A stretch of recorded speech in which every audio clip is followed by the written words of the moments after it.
Gəlin söhbətə Qafqazdan, Ermənistan və Azərbaycandan başlayaq. Son bir neçə ay ərzində NATO-nun baş katibinin müavini regiona səfər edib və görünür ki, bu iki ölkə ilə bağlı canlanma müşahidə edilir. NATO bu ölkələrin dayanıqlı inkişaf potensialını artırmaq, onların müdafiə imkanlarını və NATO ilə tərəfdaşlığını gücləndirmək üçün hansı proqramlardan və ya hansı mexanizmlərdən istifadə edir? Tarixi baxımından Qafqaz NATO üçün böyük maraq kəsb edən bir regiondur. NATO'nun üzv dövlətlərindən biri olan Türkiyə də burada yerləşir və birbaşa qonşudur. Qafqazın hər üç ölkəsi, Gürcüstan, Ermənistan və Azərbaycan NATO'nun müxtəlif üzv dövlətləri ilə sıx əlaqələrə malikdir. Bu səbəbdən NATO həmişə bu regiona maraq göstərib və region ölkələri ilə əməkdaşlıqda təşəbbüskardır.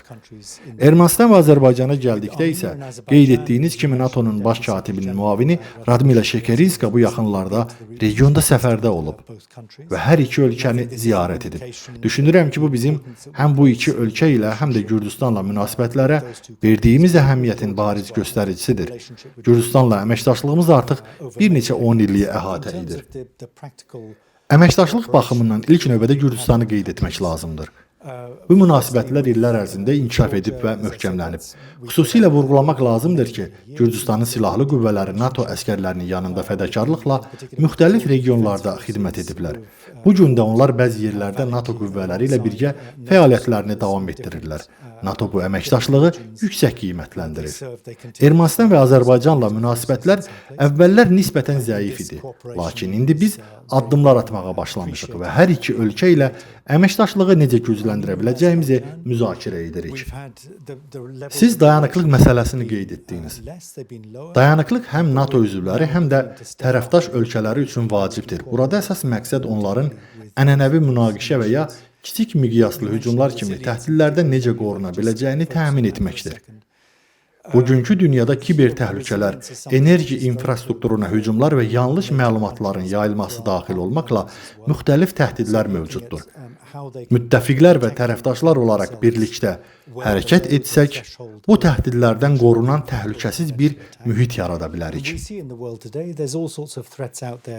Be it cyber threats or threats to energy infrastructure, disinformation.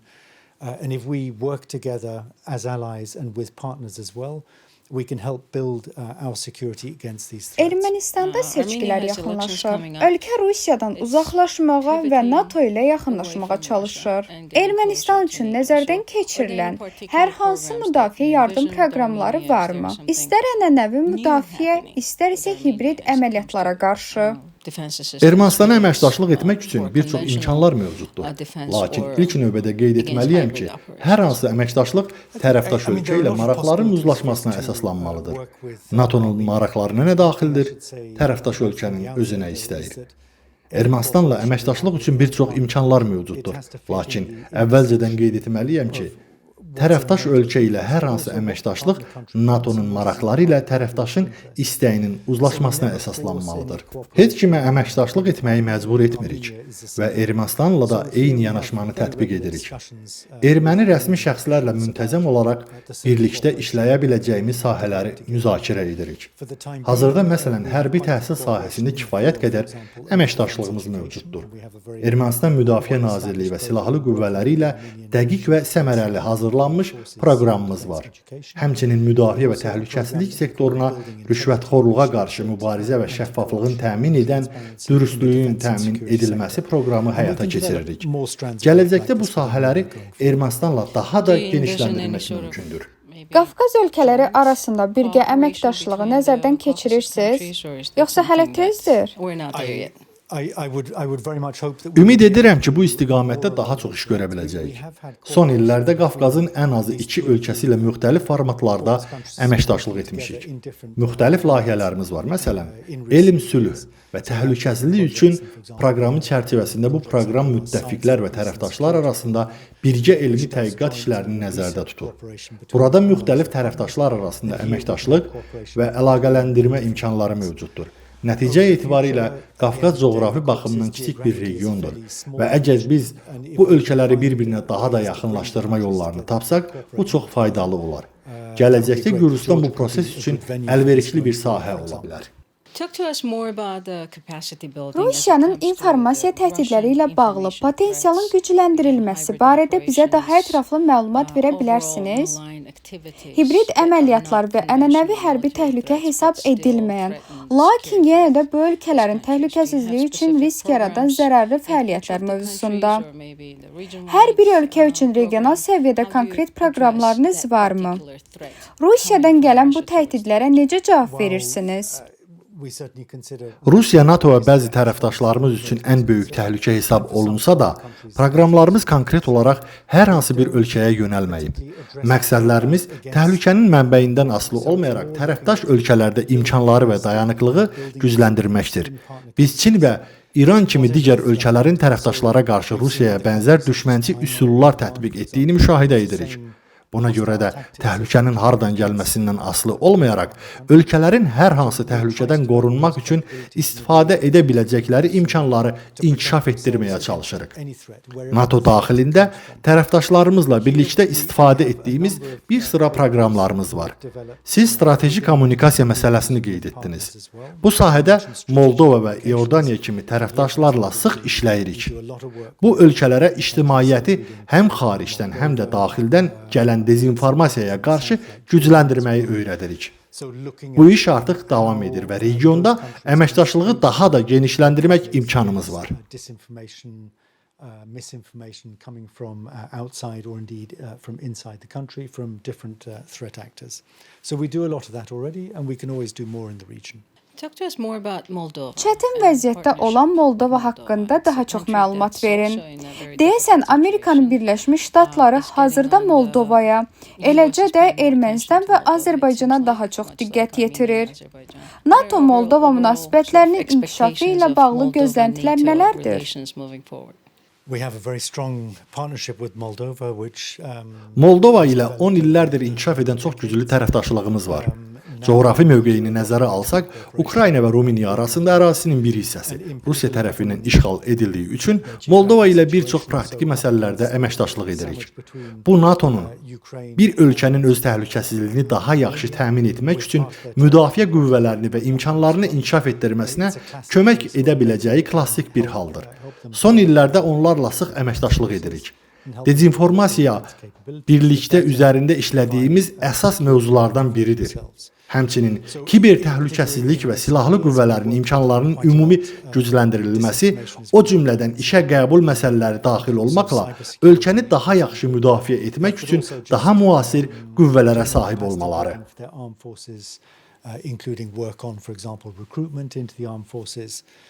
So that they have a more modern set of forces to better be able to defend the country. Sizcə Moldova ilə NATO münasibətlərində fəallığın artması görünürmü? Moldova mövqeysiz ölkədir və üzvlük üçün müraciət etməyib. Xüsusilə 2022-ci ildə Ukrayna Rusiya tərəfindən geniş miqyaslı işğaldan sonra hər hansı bir dəyişiklik müşahidə edirsinizmi?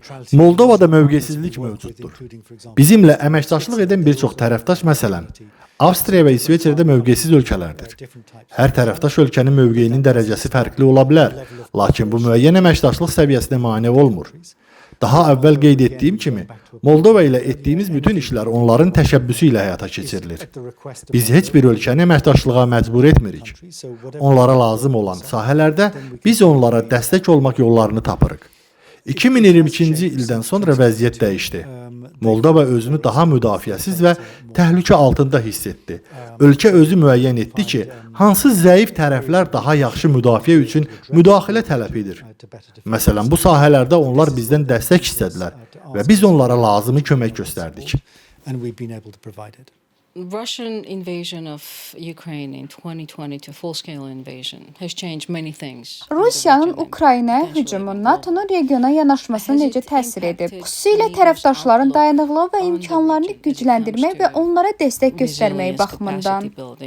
And the assistance that NATO provides to its partners. Before 2022, NATO had 2022-ci ilə qədər NATO bir çox fərdi tərəfdaşlarla sıx münasibətlərə malik idi. Lakin praktik əməkdaşlıq onların əksəriyyəti ilə nisbətən aşağı səviyyədə idi. Rusiya Ukraynaya hücum etməzdən əvvəl Ukrayna ilə potensialın artırılması istiqamətində gördüyümüz için nəticələri müttəfiqlər tərəfindən dəyərləndirildi.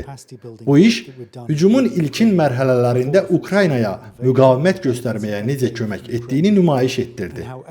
İndi tərəfdaşlarla əməkdaşlıq daha böyük əhəmiyyət daşıyır. Bu bizə fərqli risklərə və zəifliklərə malik Moldova, eləcə də Bosniya və Hersegovina kimi ölkələrlə işimizi gücləndirməyə imkan verir. Biz indi bu ölkələrin müdafiə və təhlükəsizlik imkanlarını inkişaf etdirməsinə dəstək vermək üçün daha çox resursa malikik. But we have a lot more capacity to be able to work with these countries to help them develop their defense and security. How optimistic are you about the region and Qafqazla bağlı nə qədər nikbinlik nümayiş etdirirsiniz? Xüsusilə bu üç ölkə ilə NATO arasındakı münasibətlər və həmçinin Qara Dəniz bölgəsinin gələcəyi barədə fikirləriniz necədir? For the Caucasus region, Mən Qafqaz regionu ilə bağlı çox nikbinəm. Son aylarda, o cümlədən ötən ilin avqust ayında Ermənistan və Azərbaycan arasında əldə edilən razılaşma regionda sülh prosesinə təkan verib. Əgər bu prosesi gücləndirsək və daha dəqiqləşdirsək, region ölkələri arasında sıx əməkdaşlığa nail ola bilərik. Bu həm NATO üzv dövlətləri, həm də Qara Dəniz regionunun təhlükəsizliyi üçün faydalı olacaq. Buna görə də nikbinəm. Əlbəttə, görüləsi çox iş və həll olunmalı bir çox məsələ var. Lakin hesab edirəm ki, məsələyə qətiyyətlə yanaşsaq, irəliləyiş əldə etmək mümkündür. I'm optimistic. At the same time, there's a lot of work that's got to be done. There are a lot of issues that need to be resolved. But I think if we work hard on these, then we'll be able to make progress. You mentioned Georgia in a couple of contexts. Siz qeyd etdiniz ki, Gürcüstanla tərəfdaşlıq davam edir. Bu tərəfdaşlığın tarixçəsi barədə daha çox məlumat verə bilərsiniz? Hazırda vəziyyət necədir və gələcəkdə nə gözlənir? Well, it's a long historic partnership. Bu uzun müddətli tarixi tərəfdaşlıqdır. Düşünürəm ki, NATOda hər kəs Gürcüstan silahlı qüvvələrinin region və Avro-Atlantik təhlükəsizliyinə verdiyi tövhəni yüksək qiymətləndirir. Məsələn, Gürcüstanın Əfqanistandakı tövhəsi bütün NATO üzv ölkələrinin yaddaşındadır və hesab edirəm ki, Gürcüstan bu tövhə ilə fəxr edə bilər. Biz bu münasibətləri xüsusilə Silahlı Qüvvələr və Müdafiə Nazirliyi ilə qoruyub saxlayırıq. Bir çox davam edən praktik layihələrimiz var. Əlbəttə, ölkədəki siyasi çərçivə indi xeyli mürəkkəbdir. NATO və onun üzv dövlətləri Gürcüstandakı mövcud vəziyyətlə bağlı mövqeylərini açıq şəkildə ifadə ediblər. Ümid edirik ki, hazırki münasibətləri qoruyub saxlayacaq və sonra əvvəlki səviyyədə bərpa edə biləcəyik. Gürcüstan və NATO, eləcə də Gürcüstan və NATO üzv ölkələrinin bir çox ortaq potensial maraqları mövcuddur. Biz bu ortaq maraqlar əsasında əməkdaşlığımızı davam etdirmək niyyətindəyik. We have a lot of joint interest potentially between Georgia and NATO nations, and we'd like to go back to building on those joint interests.